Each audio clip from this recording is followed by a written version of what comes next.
মঞ্চের বাম পাশটা আমরা একটু খালি করে দেই। মঞ্চের বাম পাশটা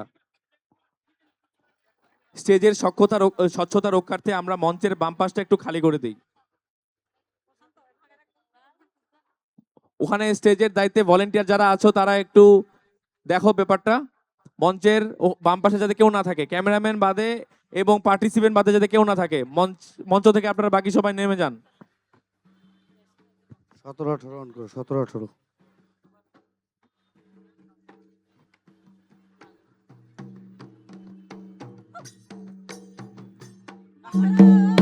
মোরা লাগে গুচায় দাই কনে রাগে